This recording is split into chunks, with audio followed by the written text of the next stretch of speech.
नमस्कार, आप देख रहे हैं द फैक्ट इंडिया में हूं आपके साथ शेख जोया।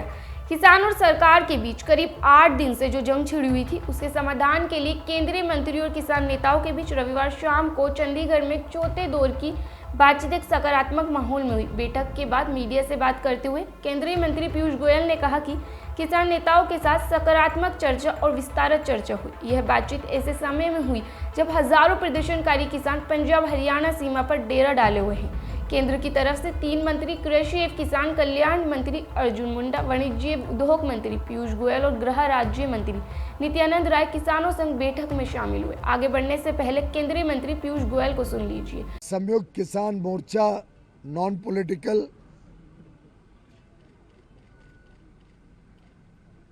और भारतीय किसान मजदूर यूनियन और अन्य कुछ किसान संगठनों के प्रतिनिधियों के साथ बहुत ही अच्छे वातावरण में एक सकारात्मक चर्चा, नए विचारों के साथ, नई सोच के साथ कैसे भारत के किसानों के हित में जो माननीय प्रधानमंत्री नरेंद्र मोदी जी ने 10 वर्ष में अलग अलग काम किए, उसको और आगे बढ़ाने के हिसाब से लंबी चर्चा हुई है। माननीय प्रधानमंत्री नरेंद्र मोदी जी सदैव भारत के किसानों की चिंता करते हैं। गत 10 वर्षों में चाहे वो एमएसपी की खरीद हो, जिसमें अभूतपूर्व वृद्धि हुई, कहाँ 2004 से 14 के बीच मात्र 5.5 लाख करोड़ की एमएसपी में खरीद हुई थी, वहीं मोदी जी के कार्यकाल में 18 लाख करोड़ से अधिक खरीद हो चुकी है और अब तो खरीद चल रही है। धान की और गेहूं की अब शुरू हो जाएगी।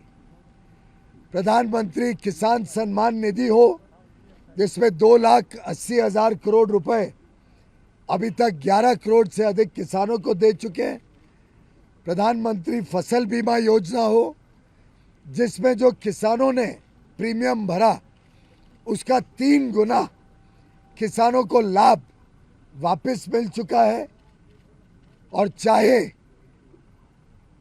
वो फर्टिलाइजर को कम कीमतों में उपलब्ध कराने हेतु यूपीए के समय से बढ़कर लगभग 3 गुना सब्सिडी सालाना देने की बात हो, प्रधानमंत्री नरेंद्र मोदी जी की सरकार उनके संवेदनशील नेतृत्व के, उनके मार्गदर्शन के कारण सदैव भारत के किसानों के हितों के लिए काम करती रही है। आज यूनियन के प्रतिनिधियों ने कुछ ऐसे विषय सामने रखे जिसमें 3-4 प्रमुख अंश को जोड़कर एक सहमति से लगभग दोनों पक्षों के बीच में वार्तालाप के माध्यम से लंबी चर्चा, सकारात्मक सोच, पॉजिटिव एटीट्यूड के साथ और थोड़ी innovative out of the box thinking करके कुछ सुझाव, जिससे पंजाब का भी लाभ होगा, पंजाब हरियाणा के किसान हो, पंजाब हरियाणा की जमीन की समस्या हो और साथ ही साथ पूरे देश के किसानों को भी, देश की अर्थव्यवस्था को भी और देश के उपभोक्ताओं को भी, सभी को लाभ हो सके, ऐसा एक मार्ग चर्चा के माध्यम से निकला है। पीयूष गोयल ने कहा कि सरकार 4 फसलों पर 5 साल के लिए एमएसपी देने को तैयार है। किसानों को 5 साल के लिए न्यूनतम समर्थन मूल्य पर सरकारी एजेंसियों द्वारा दालों, मक्का और कपास की फसलों की खरीद का प्रस्ताव दिया है। एनसीसीएफ, राष्ट्रीय सहकारी उपभोक्ता महासंघ और नेफेड, भारतीय राष्ट्रीय कृषि सरकारी विपणन महासंघ, जैसी सहकारी समितियों उन किसानों के साथ अनुबंध करेगी जो अरहर दाल, उड़द दाल, मसूर दाल या मक्का उगाते हैं। अगले 5 सालों तक उनकी फसल MSP पर खरीदी जाएगी। खरीद की मात्रा यानी क्वांटिटी पर कोई सीमा नहीं होगी, यानी अनलिमिटेड होगी और इसके लिए एक पोर्टल विकसित किया जाएगा। सरकार का मानना है कि अलग अलग फसलों के उत्पादन से पंजाब की खेती बचेगी, भूजल स्तर में सुधार होगा और भूमि को बंजर होने से बचाया जाएगा, जिस पर पहले से ही खतरा मंडरा रहा है। किसान नेताओं ने कहा कि वे अगले 2 दिनों में अपने मंचों पर सरकार के प्रस्ताव पर चर्चा करेंगे और उसके बाद भविष्य की योजना तय करेंगे। केंद्र के प्रस्ताव पर किसान नेता सरवन सिंह पंधेर ने कहा, हम 19-20 फरवरी को अपने मंचों पर चर्चा करेंगे, इस बारे में विशेषज्ञों की राय लेंगे और उसके अनुसार कोई निर्णय लेंगे। पंधेर ने कहा, कर्ज माफी और अन्य मांगों पर चर्चा लंबित है और हमें उम्मीद है कि अगले 2 दिनों में इनका समाधान हो जाएगा। उन्होंने कहा कि दिल्ली चलो मार्च फिलहाल रुका हुआ है, लेकिन 21 फरवरी को सुबह 11 बजे फिर से शुरू होगा। आगे बढ़ने से पहले किसान नेता सरवन सिंह पंधेर को सुन लीजिए। आज आप जो प्रपोजल कर रहे हैं उससे सैटिस्फाइड हैं और क्या कुछ आगे की रणनीति जो है वो रहेगी? देखिए, आज जो मीटिंग हुई है उसमें अभी कर्ज मुक्ति पे ऊपर C2+50 के ऊपर, C2+100 गन्ने के ऊपर और अन्य जैसे WTO है, नरेगा है, ये सब बातों के ऊपर अभी चर्चा बाकी है। जब उनकी मंशा है, अभी हम आपके सामने कोई प्रस्ताव रख रहे हैं, जो प्रस्ताव रखा आपको मालूम है वो प्रस्ताव आ गया। हमने कहा ठीक है, हम नहीं चाहते पूरे देश भर में ये बात जाए कि कोई प्रस्ताव किसान आंदोलन में रखा जा रहा, किसान लीडर के समक्ष, वो उसके ऊपर बगैर विचार विमर्श किए जवाब दे रहे हैं। हम फिर अपने दोनों फोरमों में उसको अच्छी तरह से विचार विमर्श करके बात करेंगे।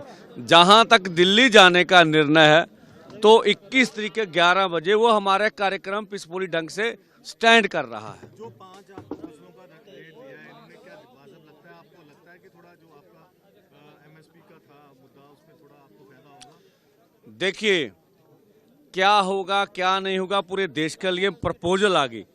अभी इसके ऊपर हमने विचार विमर्श करके बात ही फाइनल बता सकेंगे आपको। अभी 2 दिन है, 2 दिन में यही करेंगे। सरकार भी बोली है कि अन्य मांगों के ऊपर हम भी वर्क करेंगे, तो वो भी वर्क कर लेंगे, हम भी कर लेंगे। बात हुई है सरकार से आपकी कि अगर धरना उठाइए तो हम आपको उसी वक्त साइन करके दे देंगे। देखिए, ऐसा होता तो हमारा 21 का कार्यक्रम ना होता।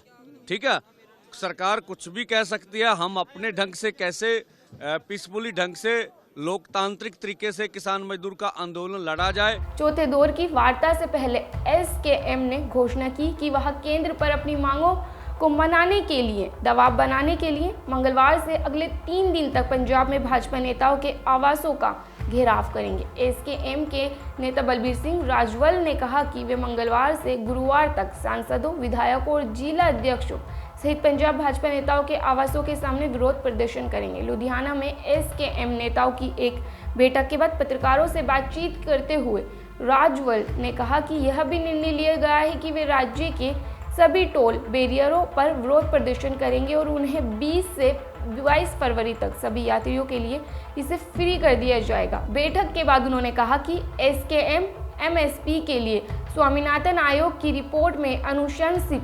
C2+50% फॉर्मूले से कम कुछ भी स्वीकार नहीं करेंगे। इससे पहले किसान नेता जगजीत सिंह दलेलवाल ने कहा कि केंद्र सरकार को देरी नहीं करनी चाहिए और लोकसभा चुनाव के लिए आदर्श आचार संहिता लागू होने से पहले किसानों की मांगों को स्वीकार करना चाहिए। उन्होंने कहा, अगर सरकार सोचती है कि वह आदर्श आचार संहिता लागू होने तक बैठक करती रहेगी और फिर कहती है कि वह कुछ नहीं कर सकती क्योंकि आचार संहिता लागू है, तो किसान वापस नहीं लौटने वाले हैं।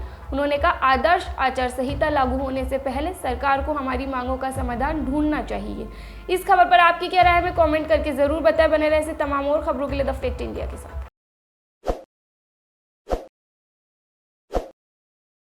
ताज़ा खबरों के लिए विजिट करें द फैक्ट इंडिया की वेबसाइट और डाउनलोड करें द फैक्ट इंडिया ऐप।